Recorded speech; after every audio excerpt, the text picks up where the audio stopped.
Sox. The world champion. Both teams aces on the mound. That's right. CC Sabathia, Josh Beckett going to pitch. It's Yankees-Red Sox, ESPN's opening night, presented by Dick's Sporting Goods. Tomorrow at 8 Eastern, ESPN News, seen in New York and Boston. Coverage begins at 7 Eastern with baseball tonight, driven by Chevy. Weather's going to be spectacular in Boston, the forecast for that game, unlike what you might expect in early April up in New England. So we're under the red flag here in Nashville, just past the halfway point of this race. After a 5-car crash, we just had a restart from a caution. They went 4 wide into turn 3, and it did not work out. We're going to ride on board again with Stephen Wallace, and I want you to listen to the audio when he comes off turn 2. Kyle Busch gets to his inside. He lifts off the throttle to give the 18-car a spot to get in line. Somebody else jumped in line. Somebody else stuck their nose. Listen right here. Right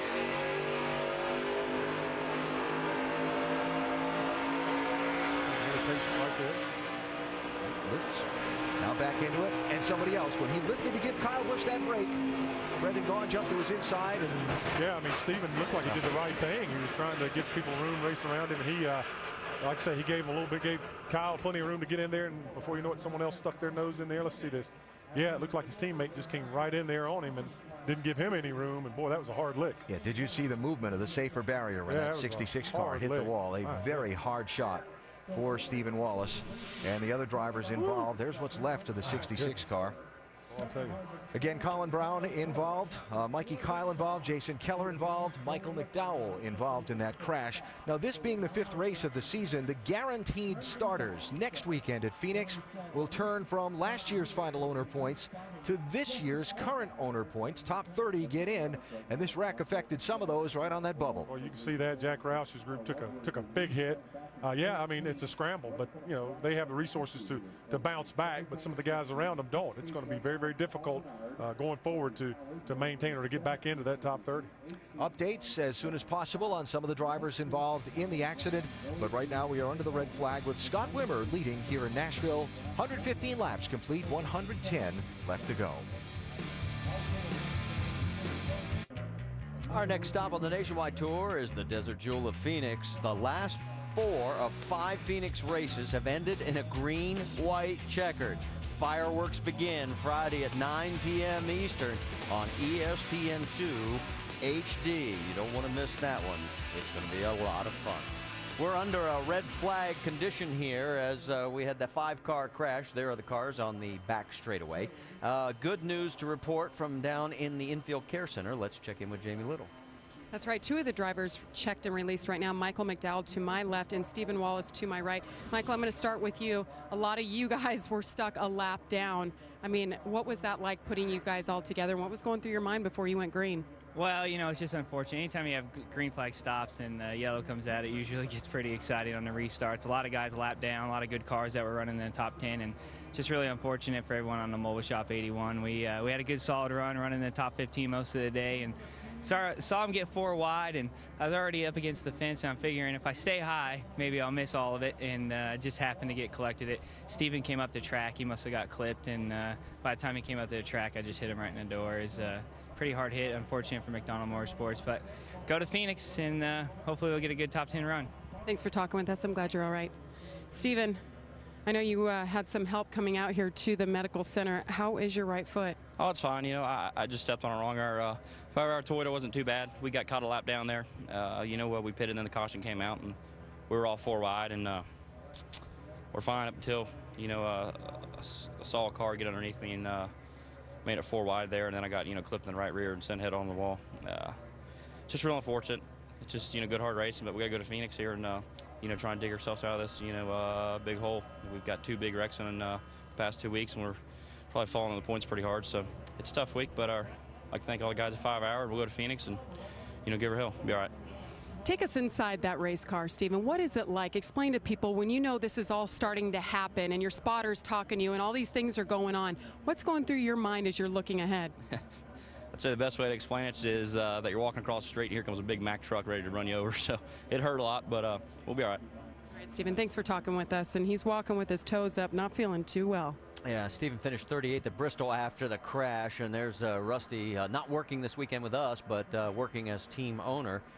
We mentioned he 38th at Bristol after a crash. That ended a 5-race streak of top 10 finishes, and it's only the 3rd time he's had DNFs in consecutive races. So tough break because they're still cleaning up under this red flag situation. Let's take another look at this replay, and then we're going to listen in on Brendan Gaughan's radio. Still pedal, still pedal. Still pedal, pedal to 4. 2 outside, 4 wide, 2 outside.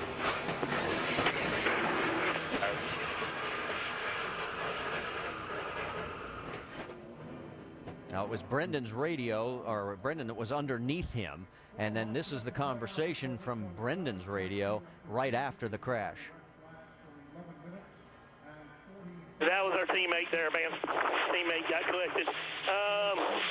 I don't know if you're ready for that. You know, you knew that when we were coming to the green there. But whatever you did there, you did a great job.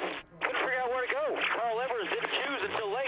I had to move up another extra lane, and I didn't want to get busted for moving up a lane. 10-4. How did Steven get wrecked? He was second in line. It should have been the guy on the outside. Yeah, because it disrupted his entry. And you could see Steven have to correct because it caught him off guard, and that's what started all Yeah, that. there was no contact, but the disruption of the airflow. Yeah, he thought he was going to be able to dive in on the inside of the 35, but that spot got filled, and that put him up higher, and as the 35 turned in, it was into his right rear quarter panel, unfortunately. Well, you talk about residual damage, and that is Carl Edwards' car. And obviously a piece of that debris has put a nice little hole in the front of the 60. We'll talk more about that when we come back.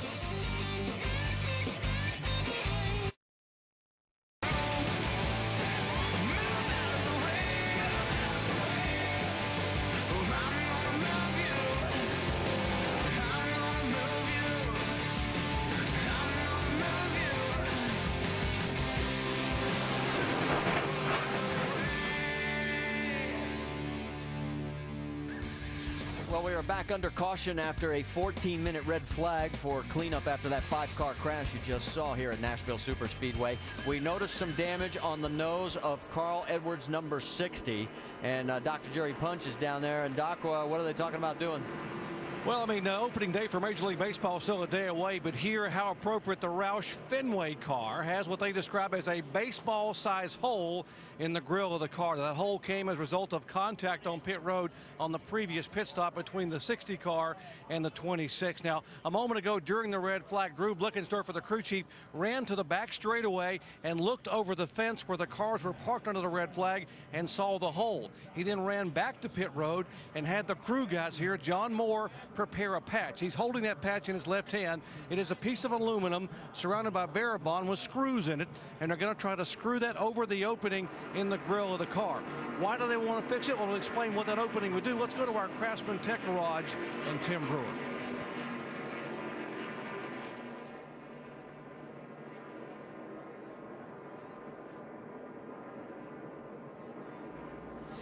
Well, obviously we're having some audio problems with Tim Brewer's microphone, and here comes Carl Edwards, so we're going to get to watch it as it happens as he comes down pit road, and we'll keep an eye on just how much work they're going to have to do. And they were talking on the radio about making sure that they tuck it under so that it doesn't get blown with air underneath and pull it right back up. We talked earlier about balance. What they're doing here is fixing a problem with the car that will affect the balance. If they don't fix it, Carl Edwards will be tight. Yeah, we even heard them talk about fixing it better than it was at the start of the race. So there's actually some things that they can do here that'll actually benefit them, they hope, as they try to come back up through traffic. That's a great point.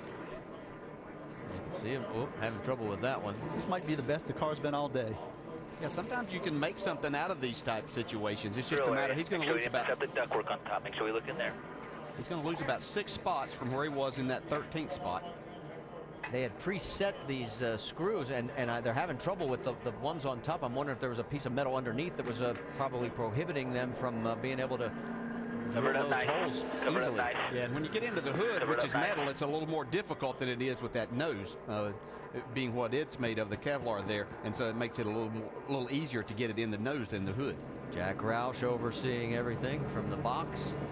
Looks like they've got the repair taken care of, and if that crew member would get out of the way, we would have been able to see the final result. There it is. You know, they practice pit stops all week long. but they don't practice that. So they did a great job. Well, you heard, we actually thought it was a result of debris getting kicked up into Carl's car, but as you heard Dr. Jerry Punch talk about, this is where it happened with some contact. Yeah, you can see this is happening right behind where it's 4 wide and the wreck happening there.